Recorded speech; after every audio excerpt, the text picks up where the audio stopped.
Welcome to a new series of podcasts sponsored by ProLongevity, the award-winning drug-free lifestyle change program designed to help you live a longer, healthier life. I'm John Allard, your host for today's episode, which will be followed by a Facebook Live Q&A session with founder of ProLongevity, Graham Phillips.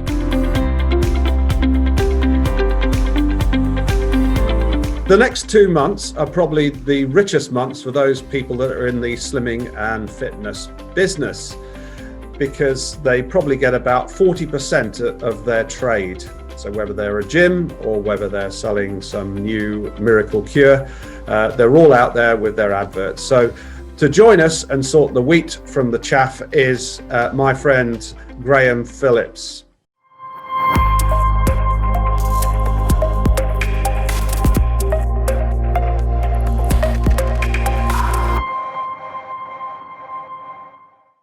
Graham, welcome to this new news review that we're doing on ProLongevity. Let's kick off with Veganuary. I think that's what we are calling it, or what the marketeers are calling it. Yeah. Let's take that one on, because it looks very healthy on the surface. Yeah. I mean, this is a bit of a theme of mine, as you know, John, that from an evolutionary biology point of view, which is in many ways all that matters, we're somewhere between 2 million and 1 million years old. The point is that we're designed to eat meat, and we're designed to be omnivores. And if you give up the meat, you give up a lot of the associated high quality protein. In fact, I was just talking to someone earlier on, and they're supplementing with pea protein. Well, the mere fact that you've got to supplement your diet as a vegan with all sorts of strange protein supplements, and then you've got to take vitamin B1 on top, tells you that the diet is fundamentally inadequate before you start. And yes, you can use these other proteins, but they don't replace the meat proteins or the associated vitamins. You fundamentally don't get the same nutrition from the diet. So that's my kind of professional view. But there's another area of all this, which is, if you look at the people behind Veganuary and the Lancet report and all these things, they're all sorts of badges. And if you look behind the badges, guess what? It's processed food in the form of big food, cereal companies, because they basically know if you eat less meat, you eat more of their highly processed products and they make more profit. So the whole thing has got nothing to do with your health, I'm afraid, and everything to do with corporate profitability. Where have we heard all that before? It's the same playbook, but it turns into something eco-friendly. Yeah. With the more, if you like, processed foods, it was quite interesting because I was looking at some adverts for Slim Fast, which I've seen dozens of my friends take over the years, and they seem to be adopting a keto aspect. Yeah. What's your take on that one? Well, I give them 1 cheer. I mean, normally they'd get -3 cheers from me. I'm guilty, actually. Back in the day when I was much more orthodox, we used to sell Slim Fast. So I didn't look into it too much, except I knew that it was low calories, and therefore, if you ate fewer calories than you consume, you're going to lose weight. I didn't look at the formula at all. I have more recently looked at the formulation of the conventional Slim Fast, and guess what? It's basically processed food. Yes, you're going to starve yourself, and if you eat almost nothing, you will lose weight. The question is, will you lose weight in a healthy or sustainable way? The answer being no, of course. But also, they're full of these processed seed oils. So I looked at the balance of the carbs, proteins, and fats in the new keto Slim Fast, and fair enough. It is a high fat, medium protein, low carb diet. So in the sense that they've got the macros right, well, they've got the macros right. I mean, I accept that. It was impossible to tell how many actual calories were in each pack. And then I thought, well, let's just look more deeply into this. Let's find the data sheet and see what the actual formulation is. And I'm pretty good at this stuff. I spent 15 fruitless minutes trying to find the detail. So it's probably marginally less unhealthy than the standard Slim Fast, which is why I'll give it, 1 cheer. But I can't see any evidence at all that it's actually fundamentally healthy. It'll probably do less harm, just like, I suppose, low tar cigarettes maybe did a bit less harm than the roll your own. but certainly not to be recommended. And it doesn't really deal with the true issue, which is what's your relationship with food, and are you eating real food or not? And clearly in this case, not. So it's interesting you've taken a proper view of the efficacy of Slim Fast, but there are pills and potions out there that have been manufactured probably since the 18th century, claiming to reduce our girth. And I noticed a lot of advertising campaigns for various brands, but would you sell those in your pharmacy? I know you're the pharmacist that gave up drugs, but there's a lot of profit in that, isn't there? There is some profit in it. So the question then is, I could probably sell cigarettes and make a profit. I don't see myself doing that. We won't sell those things anymore. No, again, I used to, guilty as charged, hold my hand up. Back in the day when I was much more naive about these things and I thought they might do some good or no harm, we did. But I eschew all these products now because it gives all the wrong messages about what my brand is trying to achieve. So XLS, I think it's got some sort of plant-based extract in it that is supposed to be a fat blocker. And I suppose the theory goes like this. If fat makes you fat and you block the absorption of the fat, the fewer of the calories that you take in will be absorbed. And therefore, if the bioavailability, the absorbability, if you like, of the calories is fewer, you'll lose some weight. What's interesting is I tried to find any studies whatsoever independently done to substantiate their claims. And guess what? There's fewer than one. So probably doesn't do a lot of harm, but I very much doubt it's going to do a lot of good. And tell you what, it's a lot of money. I'd much rather see my clients invest their, if they are going to invest in trying to lose some weight, invest in organic, healthy, real food rather than these substitutes. So again, that's probably zero cheers, but it's not a negative. Right. So I've got to lose weight. Even someone who's been on pro longevity needs to keep fit. Should I be looking at trying to join a gym? Because it seems like the season to sort of throw a few dumbbells about. Well, the answer to that is yes and no. Yes, in the sense of, will it potentially improve your mental health? Absolutely, yes. Will it improve your cardiovascular health? Certainly it will. Is it all round a really good thing to be a member of a gym so long as you go and use it? Absolutely it is. The one thing about exercise is it's good for very many things, with the conspicuous exception of losing weight. Or as Asim Malhotra, our good friend, says, you can't outrun a bad diet. And I think if you look at Boris, if you remember, after he had that brush near COVID death experience, he went on a diet and started to cycle more. Have you noticed recently he's put it all back on again? He's looking really unwell.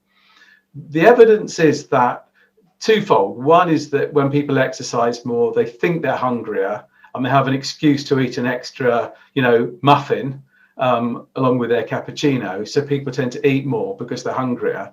And the amount of extra calories that they take in more than covers the additional calories that they burn. And the second thing is it's really actually very, very difficult, unless you're running marathons, it's really difficult actually to exercise and burn significant additional calories. So most of your calories are burnt just existing. So someone like you, probably doing nothing, lying in bed all day, will burn, let's say, 1,800 calories. And with the normal movements of around life, I'm not talking about going to the gym, but just general getting up, doing stuff, just actually consuming food itself burns calories because you have to chemically alter the food to absorb it. So that would probably burn, let's say, another 600 calories. So we're up to what, 2,400 calories? Yeah. If you then did a 5-kilometer run, it might take your 2,400 calories up to say 3,000 if you're lucky. And that's what I found. On the days when I'm really active, I burn about 3,000 calories. And when I'm relatively inactive, normal, I do about 2,400 calories. The difference is about 600 calories. which is almost nothing. It's negligible. It has very little effect. So bottom line, really good, really healthy. Will it help you lose weight? Probably not.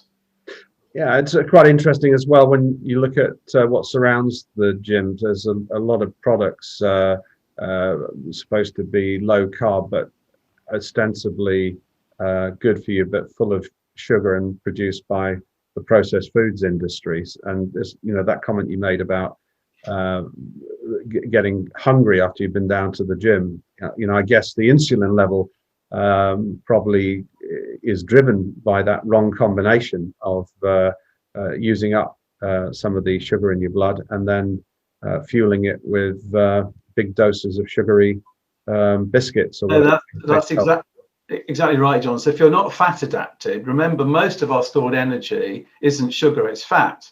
Yeah. You're not fat adapted because you're living on sugar and carbs all the time. Yeah. You lose the ability to burn the fat that is there stored for you to burn. Yeah. So that once you burn through your sugar stores, which are glycogen, which are about 2,000 calories. So, if you haven't eaten, you've exercised quite a lot, you'll burn through those stores.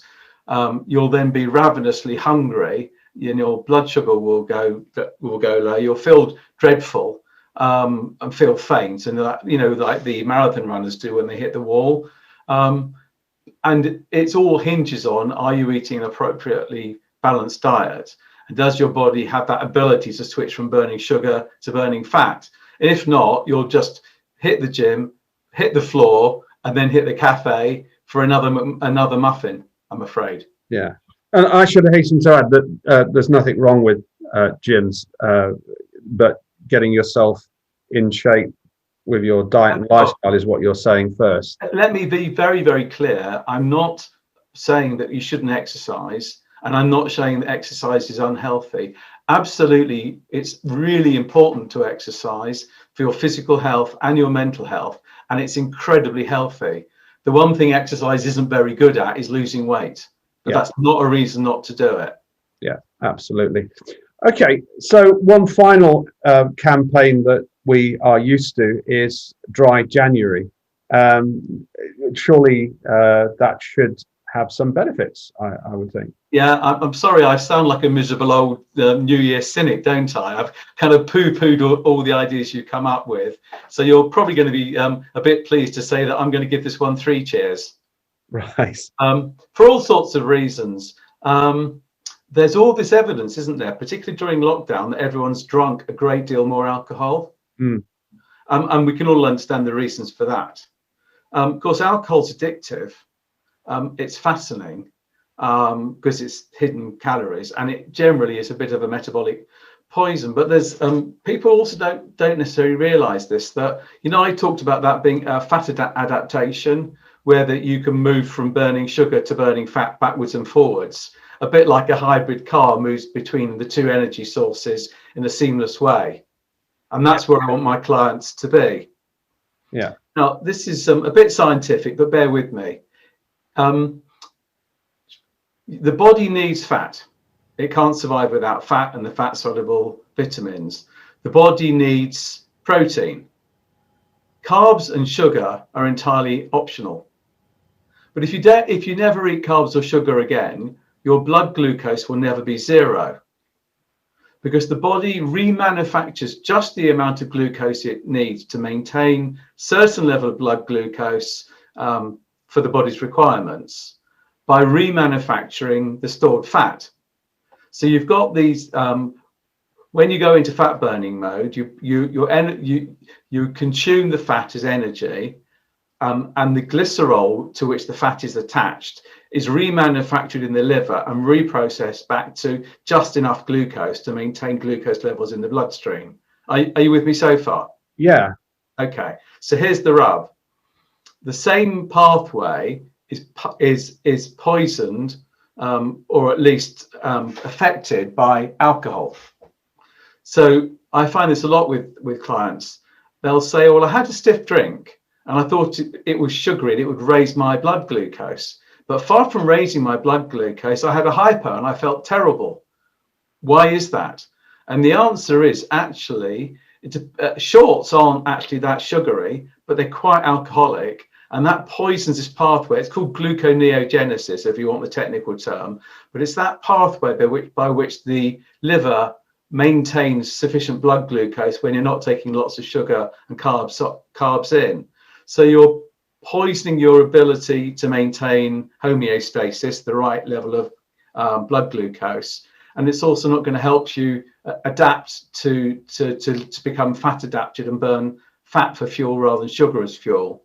So in that third sense, dry January is a good thing, both in the calorie point of view, the general health and addiction point of view, and in terms of the fat adaptation point of view.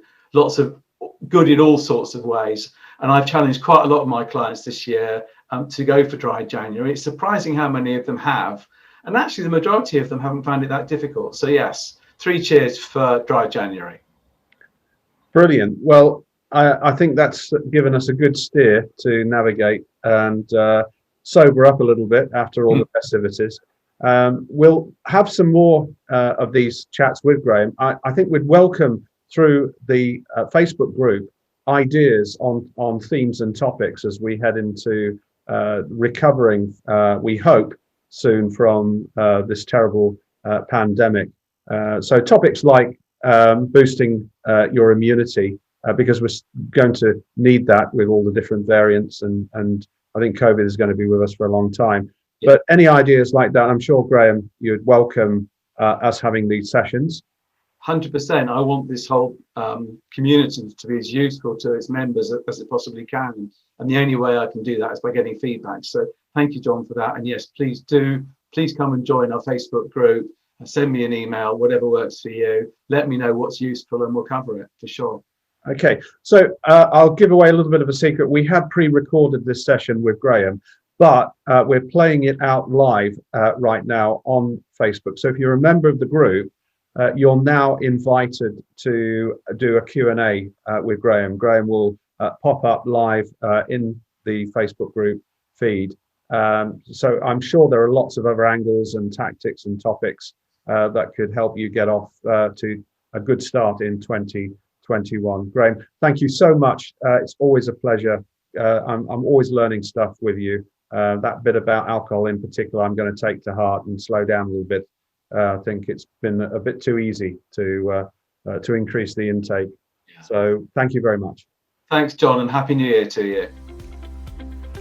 Thanks for listening, and please do share and subscribe to all our podcasts to hear more about Graham and his many years of success in helping people to rapidly overcome life-threatening and debilitating conditions with simple, drug-free lifestyle changes. Visit www.prolongevity.co.uk or join our Facebook and LinkedIn groups.